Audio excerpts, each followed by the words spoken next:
Dia pessoal, a gente vai dar continuação à nossa aula da semana passada, que a gente falou sobre as células, né?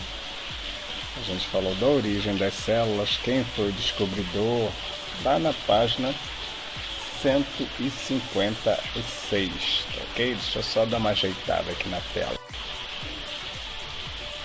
Bom dia pessoal, gravar a explicação da nossa aula da semana passada, né, que eu passei o conteúdo para vocês, a gente não fez a gravação. A gente vai continuar falando aí, pessoal, da origem das células, né?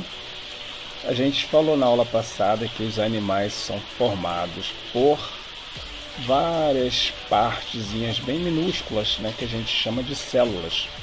E essas células, pessoal, dependendo aqui, ó, da quantidade, né, pode ser do animal ou do ser vivo, pode ser pluricelular ou unicelular, né? Unicelular, pessoal, são aqueles animais que são formados, né, são organismos, né, por uma única célula. Então a gente chama de unicelular. A exemplo, né, são bactérias, protozoários, né, e alguns outros animais. Já os pluricelulares, né, pluri significa dizer que são vários, ou multicelulares, são todos os outros seres vivos formados por por duas ou mais células, né? O corpo humano, né, por exemplo, é composto por trilhões de células, então são várias, né, são imensas células, perdão. Aqui nós temos um exemplo na figura A de uma euglena, né, que é um ser microscópico, só dá para ser visto com o auxílio do microscópio. E na figura B nós temos um ser vivo pluricelular, né, é um musgo. Então o musgo ele pode ter várias células, ele é chamado de pluricelular. Seguindo, pessoal, um pouco mais abaixo, o que nós temos aqui? Vamos lá. Nós vimos que a descoberta dessas células, ela foi... Voltamos, pessoal. Então, essas células, pessoal, ela foi, né, descoberta por um estudioso, né? Ele era chamado de Robert Hooke.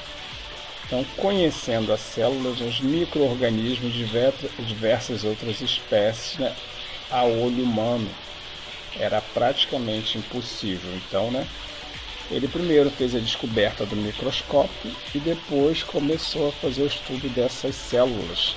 Ele era inglês e o nome dele era Robert Hooke.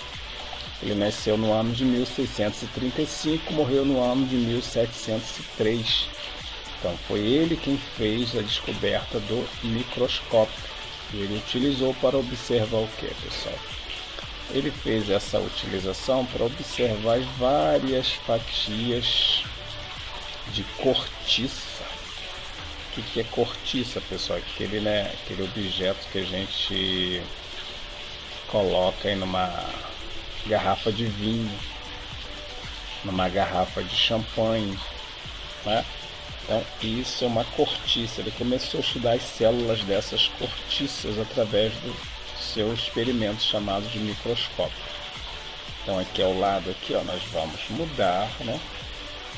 E essa teoria, pessoal, ficou chamada por teoria celular, né? O desenvolvimento de microscópio cada vez mais potente, né, foram aumentando as evidências, né, da descoberta da teoria celular por outro estudioso também chamado de Theodor, né, que ele era um alemão e nasceu no ano de 1810 e morreu no ano de 1882. E a célula ainda tem outras estruturas, pessoal, que a gente vai ver já já, tá bom? Estamos de volta, pessoal. A gente vai falar aí agora, né? Já falamos da descoberta, né, das diferenças entre as células, ou agora a gente vai falar aí da teoria celular. O que é uma teoria, né? Que é um estudo que tem, ou às vezes não tem, uma comprovação científica, né? Falamos aí dos seus dois maiores descobridores, foi Robert Hooke e o Theodor Schillmann, tá?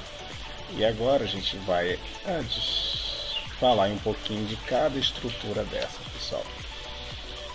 A célula, né, ela é formada por diversas estruturas, né, contendo dentro dessas estruturas material genético, né, o material hereditário, que é o material que a gente deixa de herança, né, que os seres vivos, né, melhor dizendo, deixam de herança para os seus descendentes. Tem o material hereditário, tem a membrana plasmática, né? E isso tudo ocorre dentro de um citoplasma. A membrana plasmática, pessoal, é a parte que envolve a célula. Ela controla a entrada e a saída de substância, né? É ela quem diz quem entra e quem sai, o que é bom e o que é ruim para o nosso organismo. E já o material hereditário, ele contém aí o que, pessoal? Ele contém as nossas informações, né? As nossas características de todos os seres vivos, né? Então tá aí o material genético, que é formado por DNA. Vocês já ouviram falar na expressão DNA? É uma palavra de origem inglesa, significa ácido desoxirribonucleico. É um açúcar, pessoal. Então, né, nós falamos aí do DNA e agora a gente vai detalhar mais profundamente os outros materiais, perdão. O DNA, pessoal, ele fica no núcleo da célula.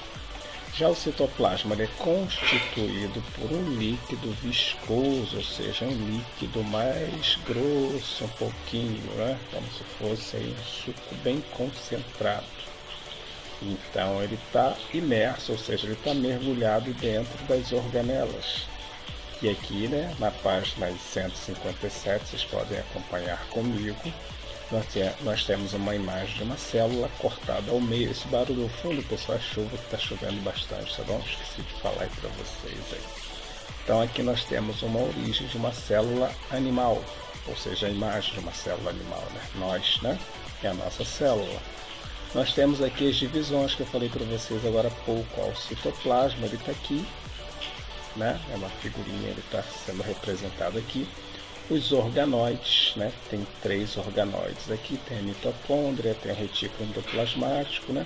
E uma outra célula aqui. Aqui, ó, essa imagem, essa seta aqui está o material hereditário, o núcleo, aqui que está o nosso DNA. E aqui está a membrana plasmática, pessoal, que faz o controle e a proteção do que pode entrar e do que não pode. E aqui vocês estão vendo a imagem do microscópio, que toda essa estrutura só pode ser vista com o auxílio do microscópio, como eu falei para vocês, foi descoberto lá por aqueles cientistas lá, muito legais lá, o Robert Hooke. E agora nós vamos aí para os níveis de organização dos seres vivos. Cada ser vivo tem o seu material genético, a sua célula organizada de uma forma diferente. Seguindo, pessoal, então a célula, ela é um ser vivo, ou melhor, um ser vivo pluricelular. Ele pode ter diversos tipos de células, né? O unicelular, uma única. Nos seres vivos humanos, por exemplo, né, nós temos as células do cérebro, que a gente viu a imagem na aula passada, né, que são diferentes. Nós temos as células da pele, do músculo, né, cada uma tem uma função diferente dentro do material hereditário. Essas diferenças estão relacionadas às suas funções que cada uma desempenha. O cérebro é responsável por todo o comando do nosso organismo, fome, sede, dor, cansaço, né?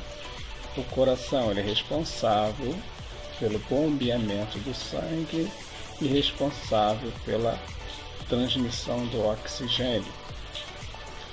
E aí, pessoal, o conjunto, né, desses órgãos vão formar aí os tecidos, né? Nós temos células, nós temos órgãos e agora nós temos os tecidos. O que são tecidos, pessoal? Na maioria dos seres pluricelulares, ou seja, que ele tem várias células, né? Eles têm tecidos com funções agrupadas de forma diferente. Os músculos, por exemplo, são formados por um tecido constituído por células especializadas na contração e no relaxamento, né? Quando a gente vai segurar alguma coisa, a gente vai contrair os nossos dedos, os músculos da mão. Quando a gente vai levantar o braço, a gente vai movimentar os músculos dos braços, né, dos cotovelos e tal, para apoiar aqui. E aí, né, cada célula dessa tem uma função diferente. Aqui abaixo, pessoal, nós temos, com a ajuda do microscópio novamente, em detalhes aqui temos a figura A, né, de um tecido muscular, que só dá para ver, né, não dá nem para saber que é um tecido muscular, mas com a ajuda do microscópio é possível. Na segunda figura B, pessoal, nós temos o detalhe de tecido de um músculo. Só é possível com a ajuda do microscópio. Mudando aí, pessoal, para a próxima página, nós vamos ver aí a função de cada órgão e o que ele vai fazer, né? Então nós temos células, tecidos e agora o conjunto de todos os tecidos. Conjunto dos tecidos vão formar o que, pessoal? Vão formar os órgãos, né? São estruturas com funções específicas dos seres humanos. Nós vamos falar do coração, do cérebro, da pele, né? Dos músculos. O músculo do coração que vai bombear o sangue, o oxigênio, né? E aqui nós temos, ó, tá vendo aí, pessoal? Está em azul e em vermelho, é o sistema sanguíneo. Olha aqui o nosso coração, os vasos sanguíneos, vários vasos, veias e artérias. O conjunto de todos os órgãos, pessoal, forma um sistema. O sistema ele é formado por todos ou por vários órgãos integrados. Cada um tem uma função específica, eles são interligados. É como se fosse o motor de um carro, né? Cada um tem uma função. Começa lá pelo coração, que vai bombear sangue e oxigênio, o cérebro dando os comandos, e aí começa o sangue a circular pelo organismo, e aí nós vamos fazendo as nossas funções, e assim como os outros animais também, suas funções diárias. Agora nós vamos ver um outro animal. Olha aí, pessoal, agora aí, ó, abaixo da figura aí do ser humano, nós temos a figura, a imagem e as partes de um animal felino, um gato, né? Notem que a estrutura dele é bem parecida com a de um ser humano, só que tem uma diferença, ele é um quadrúpede, né? Tem em cima de 4 patas. Tem aqui o fígado, o estômago, o rim, que são o que, pessoal? São órgãos, né? Os intestinos são órgãos, o baço, o pulmão. E o esqueleto, pessoal, qual é a função do esqueleto, né? O esqueleto são partes ósseas responsáveis por proteger todos esses órgãos aqui que são bem sensíveis. Então, o esqueleto ele tem essa função, né? O cérebro, vocês podem perceber que ele é mais duro, mais rígido, né? Então, essa é a função do esqueleto. E aí, mudando, pessoal, lá para a próxima página, a gente vai fazer esse exercício aí, já que a gente já deu para aprender bastante coisa hoje, né? Vocês vão colocar aí no caderno de vocês somente as respostas, não precisa das perguntas que vocês têm no livro, tá? Coloca lá, número 1, que é o que a teoria celular afirma, número 2, e assim por diante. E daqui a pouquinho eu estou de volta para a gente fazer a correção. Até mais, pessoal. Bom dia, pessoal. Passando, né, para a gente concluir a nossa explicação da aula passada, a gente estava falando aí, né, da sistema da nomenclatura, pessoal. Então, a nomenclatura, né, ele é um nome científico das espécies chamado de binominal, ou seja, tem 2 nomes, né? Os termos escritos eles são em latim, destacado do texto, né, em negrito ou itálico, né, para poder identificar essas espécies. E aí nós falamos lá de toda a classificação e hoje a gente vai falar especificamente dos reinos. Os reinos, pessoal, eles são divididos em 5 partes, né? Reúnem todos os seres vivos. E quais são essas 5 partes, pessoal? Nós temos o fungo, aliás, antes nós temos o monera, né, que estão aí todas as bactérias e arqueias. Nós vamos estudar o que são árqueas, os protistas, algas e protozoários, né? Vamos estudar também fungos, esses nomes diferentes, pessoal, porque são em latim, tá? Fungos é o mesmo que fungos, o animalia, os animais, e o plantae são as plantas. E aqui estão algumas características, né, desses seres vivos que compõem esses reinos. O primeiro deles, o Monera, né? Estão aí os seres unicelulares, ou seja, de uma única célula, são chamados de procariotos. Podem ser autotróficos ou heterotróficos, ou seja, pode produzir o seu próprio alimento ou não. Os protistas são unicelulares ou pluricelulares também, pode ter uma célula ou várias. São eucariotos e autotróficos também, ou heterotróficos. Temos o fungo, né? Também nas mesmas características. E o plantae, pessoal. O plantae tem... Perdão, pessoal, parei no plantae, né? Que são pluricelulares com tecidos eucariotos e autotróficos. E por último, os animais pluricelulares com tecidos que somos nós, né? Inclusive, a classificação, as pessoas são consideradas acima dos reinos chamados de domínio. A gente vai aprender também sobre os domínios. Os procariontes, né, eles são divididos em dois domínios, que são árqueas e as bactérias.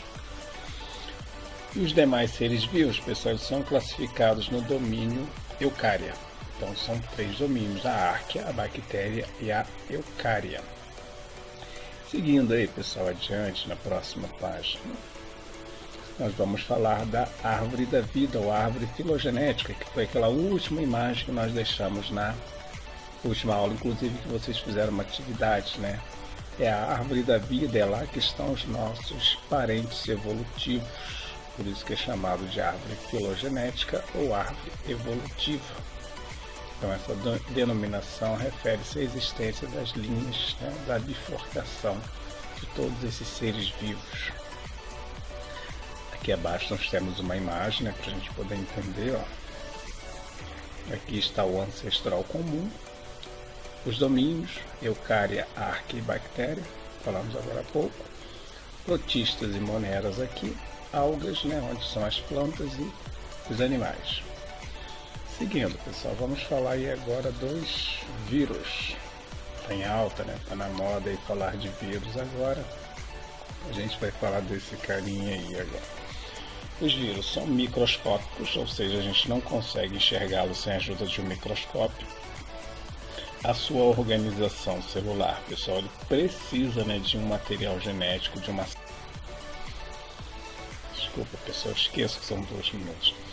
São formados aí por material genético, ele invade uma célula qualquer, pessoal, para poder usar o material genético. A formação do vírus, ele é uma cápsula que precisa de proteína, por isso ele é chamado de capsídeo. Alguns vírus têm estruturas para aderir a essas proteínas, essas células, né? Como é o caso dos bacteriófagos, que nós vamos ver agora há pouco, né? Daqui a pouquinho na imagem abaixo. Os vírus, pessoal, eles só conseguem se reproduzir no interior de células vivas. Né? Se forem células mortas, esses vírus eles não se reproduzem. Eles precisam estar no interior dessas células para poder fazer a sua reprodução. Por isso que eles são facilmente, né, combatidos, aliás, não tão facilmente assim. Né? Se eles já estiverem dentro do organismo, já não são mais assim. Mas a higienização é preciso sabão e detergente, porque você consegue, né, matar esses vírus enquanto eles não entram, né, dentro da nossa célula. Eles são formados como, pessoal? Eles são formados aí por, né, como eles não são formados por células, perdão, né, os vírus não se encaixam em nenhum reino. Então os vírus, pessoal, eles não fazem parte de nenhum reino, porque eles não são seres vivos, então eles não se encaixam, tá? Aqui abaixo, pessoal, nós temos a descrição aqui, ó. A imagem de alguns vírus, olha. Cabeça, capsídeo, falei para vocês, a cauda, as fibras e essas pontas que eles conseguem introduzir nas bactérias. E aqui nós temos a imagem de um vírus de um mosaico, né, de tabaco. Seguindo, pessoal, próxima página, como que é a reprodução viral, né, ou a chamada virose. Virose, né, reprodução de vírus, né, é praxe, né. Segundo parágrafo, os vírus causam doenças ou infecções chamadas de virose. Podem parasitar animais, plantas e outros organismos, pessoal. Então, as doenças causadas por vírus são essas aqui, ó. Cachumba, rubéola, raiva, sarampo, hepatite infecciosa, dengue, gripe, resfriado, poliomielite, herpes e febre amarela e a AIDS. Depois tem até um mnemônicozinho para a gente gravar essas doenças que eu vou passar para vocês, tá? Super fácil. A imagem aqui do microscópio, vírus invadindo a bactéria, tá vendo, pessoal? Uma bactéria, o vírus invadindo, olha como ele começa a depositar o material genético e olha como é rápida a multiplicação. Por isso que a gente fica resfriado tão rápido. Se alguém der um espirro, né? Então é rápida a multiplicação desses vírus. A vacinação, pessoal, para algumas viroses, já existem muitas delas e outras não, inclusive essa aí da Covid, né? Então a Covid ainda não tem vacina, ela está sendo estudada. A varíola, pessoal, é uma doença viral muito grave, ela é causada por um vírus que causou surtos no Brasil e em outros países.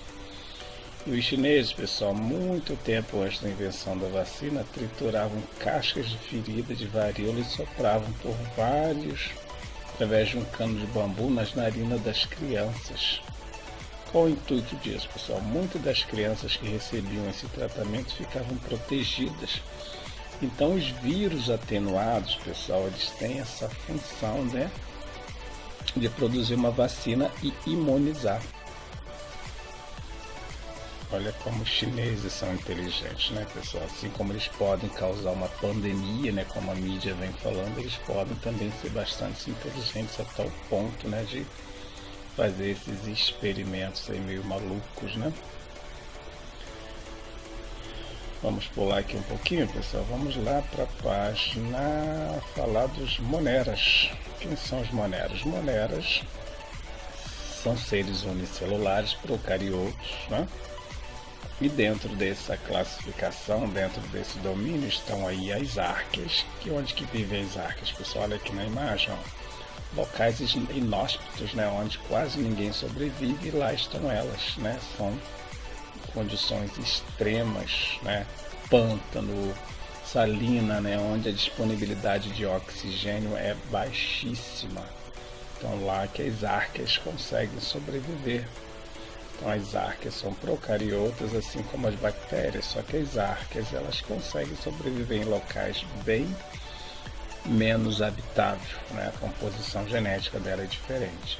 As bactérias são encontradas em diversos ambientes. Elas podem ser parasitas ou de vida livre no solo, água doce, água salgada, né? Etc. e tal. Há bactérias boas também, pessoal. As bactérias que vivem dentro do nosso organismo, por exemplo, são as chamadas microbiotas, fazem parte da nossa microbiotas, né? Elas precisam fazer essa interação dentro do nosso intestino, então vai ser benéfico para ela e benéfico para nós, seres vivos, porque tem algum tipo de alimento que o nosso organismo ele não consegue retirar os nutrientes, eles precisam dessas bactérias, né? Elas são benéficas, né? Elas retiram o alimento delas e ajudam na produção dos nossos. E aí agora a gente vai entender melhor, né, a função dessas bactérias no nosso organismo, lá na página 51. Olha aí, pessoal, a estrutura dessas bactérias. Aqui nós temos a imagem de 5, né? Nós temos 5 grupos aqui. São os cocos, nessas bactérias arredondadas. Os streptococcus, tem esse desenho aqui diferente. O bacilo, que são essas que estão dentro dos iogurtes, pessoal, inclusive, né?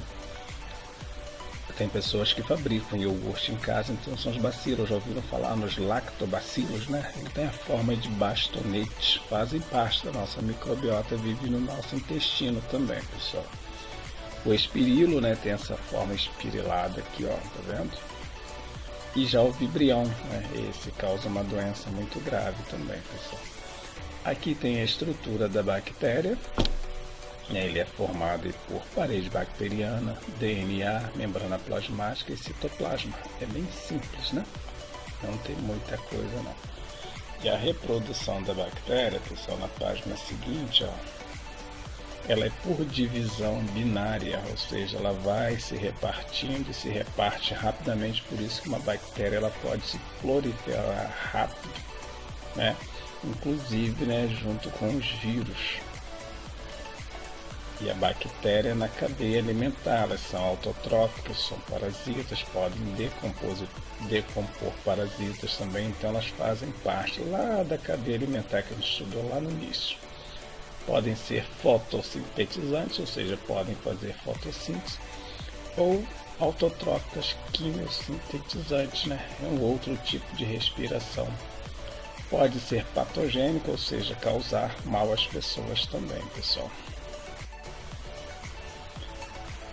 E continuando, pessoal, as bactérias têm as patogênicas, né, que podem causar diversas doenças, né? Mas as bactérias elas também têm alguma utilidade, elas são desenvolvidas em vacinas, enquanto outras só podem ser tratadas como antibiótico. A origem do nome vacina, pessoal, está relacionado a vacas, né?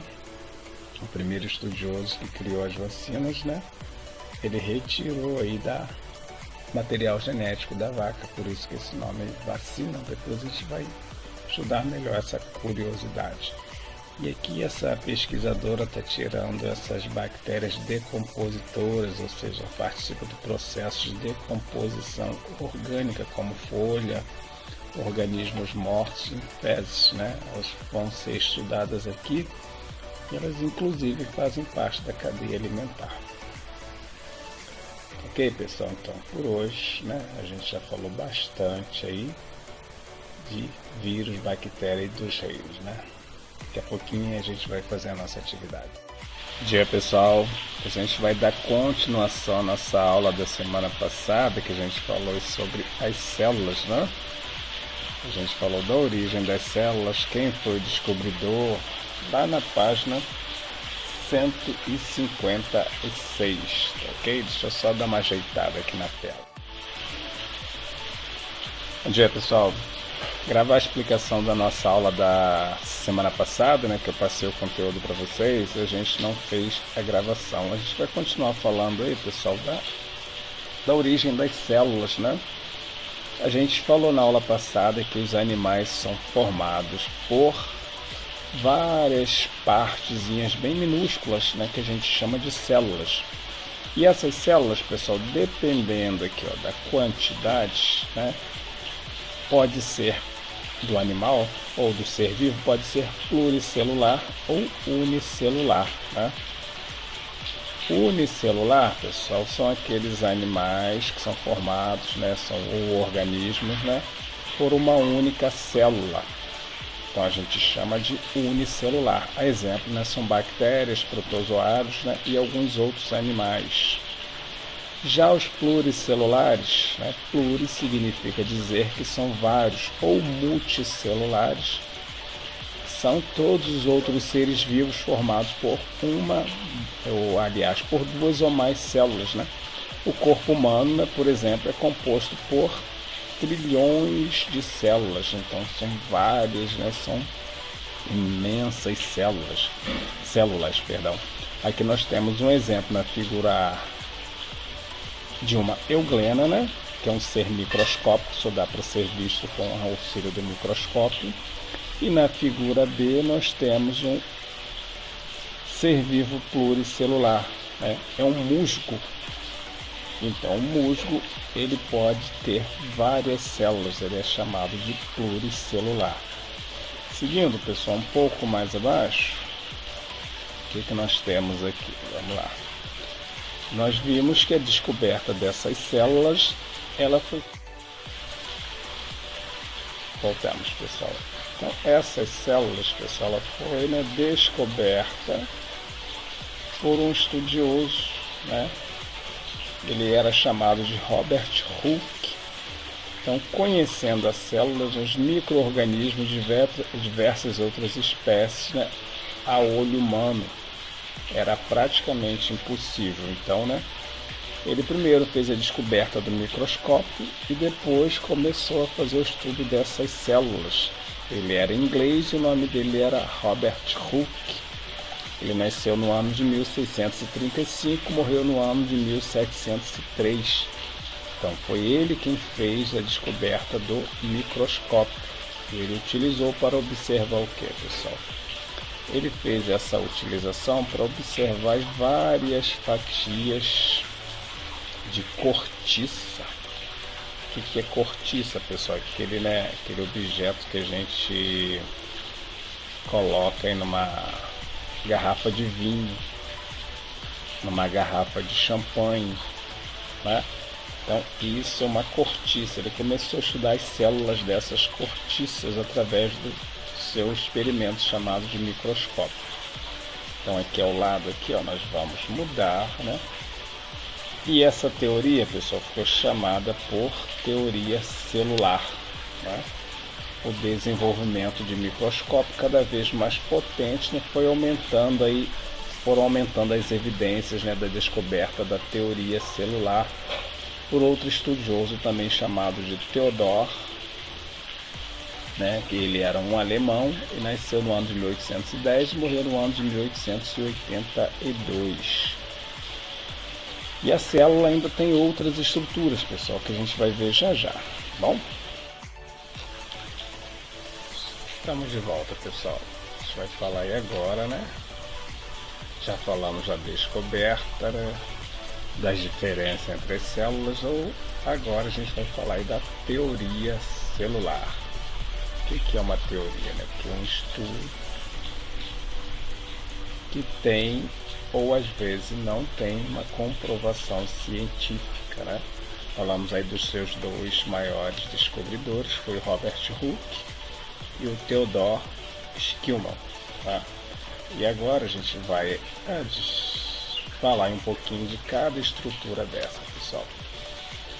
A célula, né, ela é formada por diversas estruturas, né, contendo dentro dessas estruturas material genético, né, o material hereditário, que é o material que a gente deixa de herança, né, que os seres vivos, né, melhor dizendo, deixam de herança para os seus descendentes.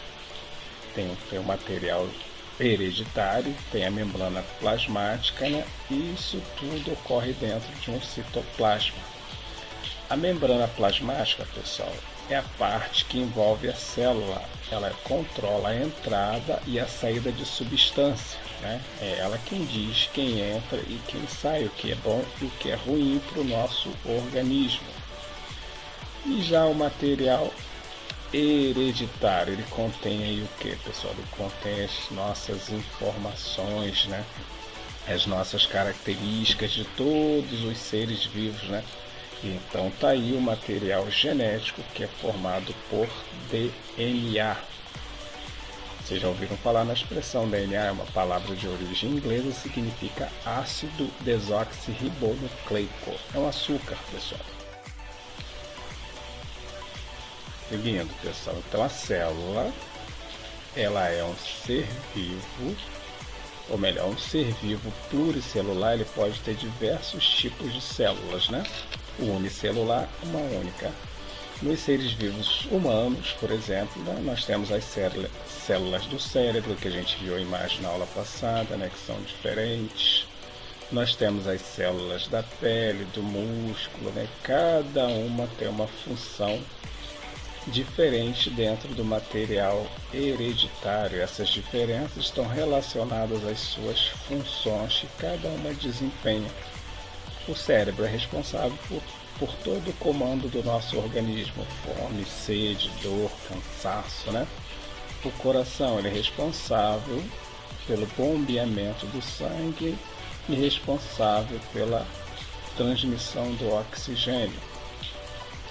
E aí, pessoal, o conjunto, né, desses órgãos vão formar aí os tecidos, né? Nós temos células, nós temos órgãos e agora nós temos os tecidos. O que são tecidos, pessoal? Na maioria dos seres pluricelulares, ou seja, aquele que tem várias células, né? Eles têm tecidos com funções agrupadas de forma diferente. Os músculos, por exemplo, são formados por um tecido constituído por células especializadas na contração e no relaxamento, né? Quando a gente vai segurar alguma coisa, a gente vai contrair os nossos dedos, os músculos da mão. Quando a gente vai levantar o braço, a gente vai movimentar os músculos dos braços, né, dos cotovelos e tal, para apoiar aqui. E aí, né, cada célula dessa tem uma função diferente. Aqui abaixo, pessoal, nós temos, com a ajuda do microscópio novamente, em detalhes aqui temos a figura A, de um tecido muscular, só dá para ver, né? Não dá nem para saber que é um tecido muscular, mas com a ajuda do microscópio é possível. Na segunda figura B, pessoal, nós temos o detalhe de tecido de um músculo, só é possível com a ajuda do microscópio. Mudando aí, pessoal, para a próxima página, nós vamos ver aí a função de cada órgão e o que ele vai fazer, né?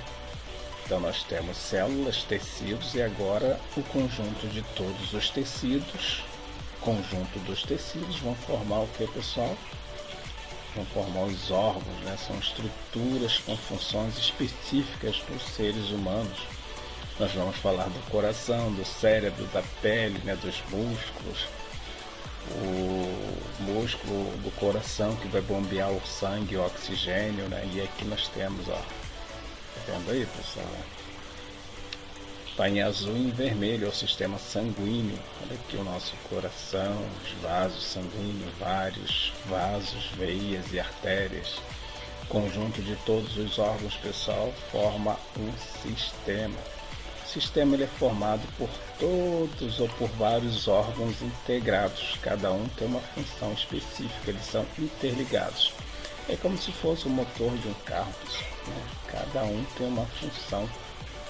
Começa lá pelo coração, que vai bombear sangue e oxigênio, o cérebro dando os comandos, e começa o sangue a circular pelo organismo. E aí nós vamos fazendo as nossas funções, e assim como dos outros animais também, suas funções diárias. Agora nós vamos ver um outro animal. Olha aí, pessoal, agora aí, ó, abaixo da figura aí do ser humano, nós temos a figura, a imagem e as partes de um animal felino, um gato, né? Notem que a estrutura dele é bem parecida com a de um ser humano, só que tem uma diferença, ele é um quadrúpede, né? Está em cima de 4 patas. Tem aqui o fígado, o estômago, o rim, que são, que pessoal, são órgãos, né? Os intestinos são órgãos, o baço, o pulmão. E o esqueleto, pessoal, qual é a função do esqueleto, né? O esqueleto são partes ósseas responsáveis por proteger todos esses órgãos aqui que são bem sensíveis. Então, o esqueleto ele tem essa função, né? O cérebro, vocês podem perceber que ele é mais duro, mais rígido, né? Então, essa é a função do esqueleto. E aí, mudando, pessoal, lá para a próxima página, a gente vai fazer esse exercício aí, já que a gente deu para aprender bastante coisa hoje, né? Vocês vão colocar aí no caderno de vocês somente as respostas, não precisa das perguntas que vocês têm no livro, tá? Coloca lá, número 1, que é o que a teoria celular afirma, número 2, e assim por diante. E daqui a pouquinho eu estou de volta para a gente fazer a correção. Até mais, pessoal.